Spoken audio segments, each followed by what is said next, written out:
Hi, we're OTDE and Rabid Squirrel, and these are our top 10 Line Rider tracks released in 2017. If you want to watch these tracks without commentary, click the playlist up above or down below. Alright, let's go. Number 10, Mitosis by Opal Rider. To start this list off, we have a track Opal Rider created for the 2017 Track Jam, a community Line Rider event where complete tracks were made over the course of a 2-day period. As a creator, Opal Rider is known for making tracks with extremely fluid movement, and this translates well into Mitosis, which applies these skills towards fleshing out an interesting concept. Like the name suggests, Mitosis is about division and replication. Starting from a single line, the track uses audio cues to signal a jump, as lines split and carry Bosch down one of the paths. What's especially interesting is how Opal will hide gravity wells in some of the lines, so that Bosch doesn't interact with the lines in ways you'd expect. In some places, Bosch will hang by the tail of the sled, in others he'll bounce between them. To me, the strongest parts of the track are where Opal adheres to the central concepts he presents at the outset of the track, splitting lines and making Bosch follow the paths in ways that subvert your expectations. It sort of falls apart when you see other small lines introduced, as they kind of break those initial guidelines without adding anything meaningful to the track. That being said, the conceptual creativity and solid execution, not to mention the tight production timeline, land this track a spot in our top 10 list. Number 9, Neon Rider by Helios. The most interesting thing about Neon Rider is how it defies categorization as a track, taking post-production to extremes we've not seen before in Line Rider. In Neon Rider, different instruments are visualized via the movements of individual color-coded Bosches placed alongside each other on a black screen. Inspired by the game with which it shares a title, Neon Rider is a music visualizer video art experiment that raises intriguing questions about the value of Line Rider as a tool for choreography and music syncing, as well as the value of potential usage of Line Rider in larger video art pieces. Confining the Bosches to left-to-right horizontal movement and confining each one to a specific color-coded instrument keeps the concept clear and cohesive, a vital component of a work that's so far from a standard Line Rider track and one that is handled quite well. Granted, there's not much there to engage the average viewer and get them to become invested in any meaningful way, but it deserves a spot on this list for exploring new artistic ideas with enormous potential for future Line Rider works. Neon Rider is certainly a unique endeavor, and I might even go so far as to call it a groundbreaking artistic experiment. Whether it is or not, only time will tell. Number 8, Mind Mischief by Yoben Jojo. This one feels like it wouldn't have been out of place had it been released several years ago. Granted, the scenery styles and themes are all over the place, and the work lacks any consistent world building, but most of the scenery ideas are highly creative. For example, in Mind Mischief, we can watch Bosch ride vines around a hummingbird with a waterfall in the distance, jump off a ramp emerging from the clouds to fly up to the top of a tower, or fly off a comet past a psychedelic drawing with eyes, arms, vines, and a distant sailboat seen through a portal. In short, this track is a trip. The abstract, surreal nature of the work almost justifies the gravity-defying moments created by the Bear track, a rather predictable manuquirk made years ago by ZN Freak. Still, it is my firm belief that we would do well to put the days of struggling to scene, unwieldy manuquirk tracks behind us and focus on creating simultaneous decorations and movements that work together in harmony, and I hope Yoben Jojo will apply his excellent psychedelic art style to this approach in the future.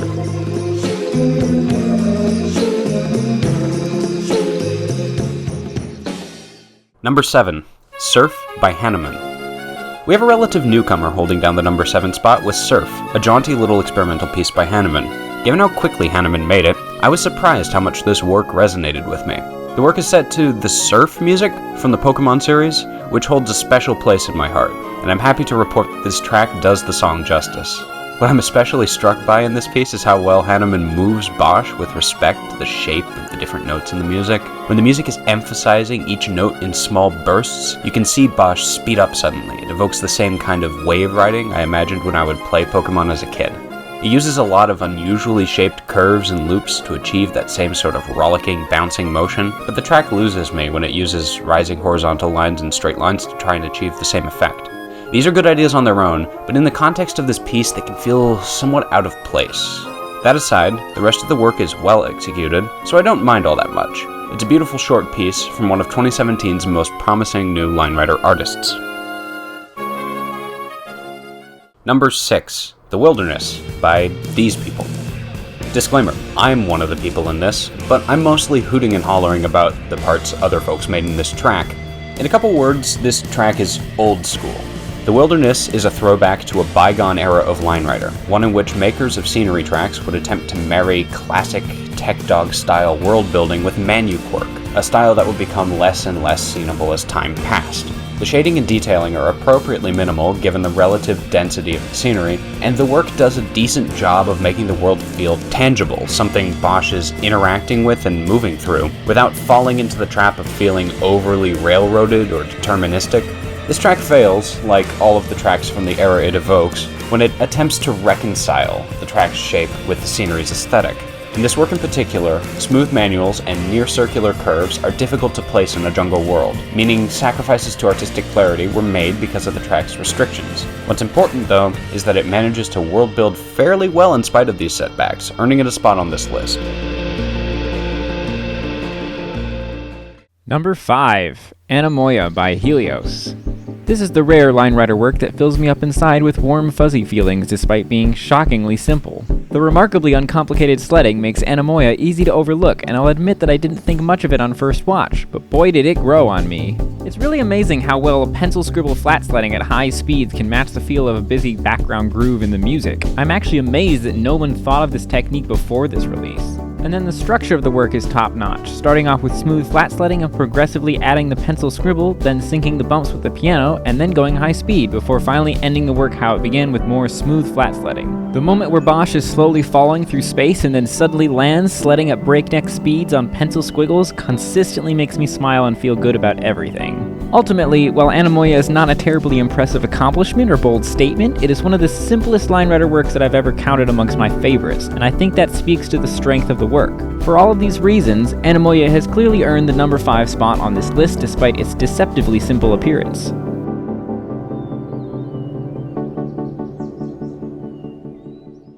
Number 4, The Enodio Year-End Message 2017 by Rabid Squirrel.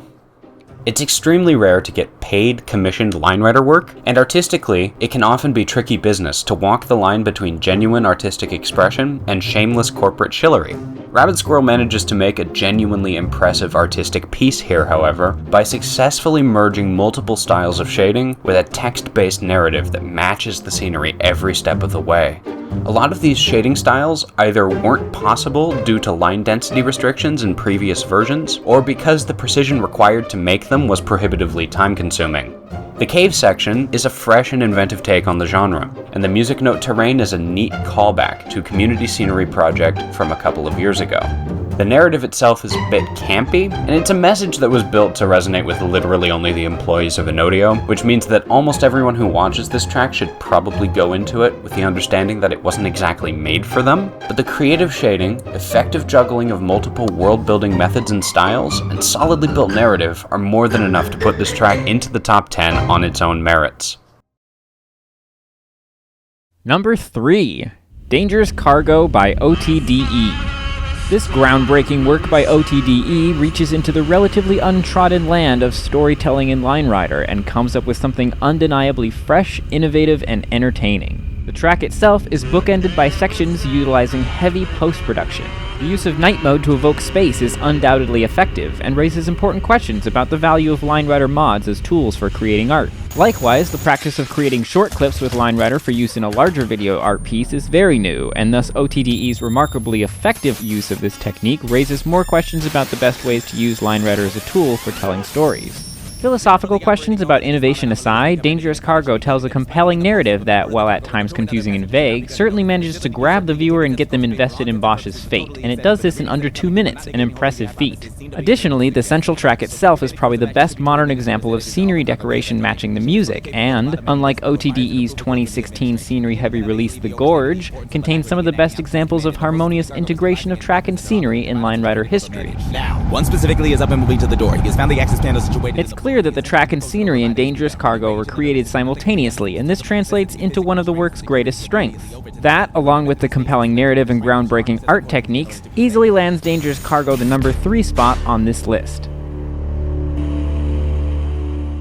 Number 2, Mountain King by Doodle Chaos.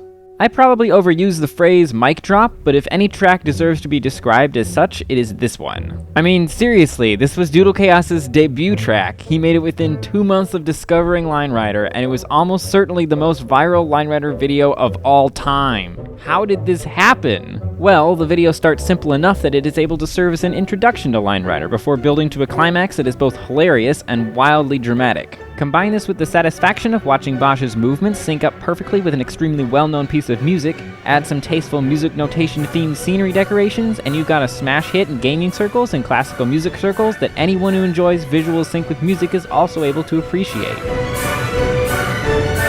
Pack this in under 3 minutes and you've got an entertaining and wholesome viral video that gets millions of views on YouTube and Facebook. This track on its own is unlikely to affect anyone in a deep, meaningful way, but it was able to reach millions of people and brighten their day for a couple minutes, and that accomplishment has wide-reaching ramifications that will likely shake up the Line Rider community in a big way going forward, and this makes it our second favorite track release of 2017.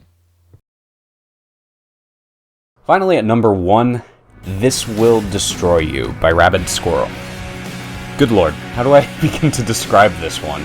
It stands out so distinctly from everything else here that it's kind of staggering. Described by Rabid as a Line Rider feature film, This Will Destroy You is a long-form Line Rider piece set to This Will Destroy You's self-titled album. I should stress this, not a song, an album. This is a 50-minute film.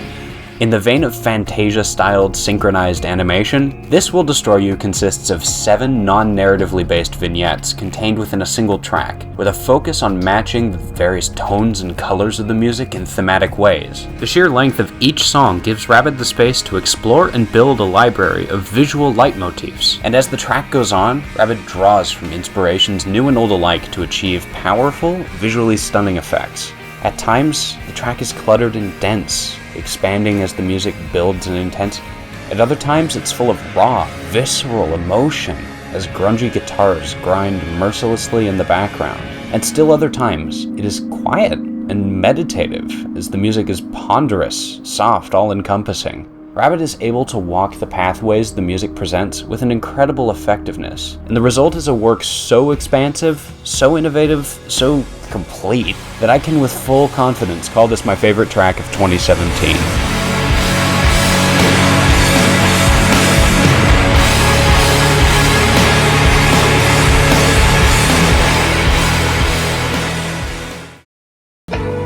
Thanks for watching our picks for the top 10 Line Rider tracks of 2017. You can find the playlist of all of these tracks sans commentary in the description below. Leave a comment and let us know what you thought of our choices.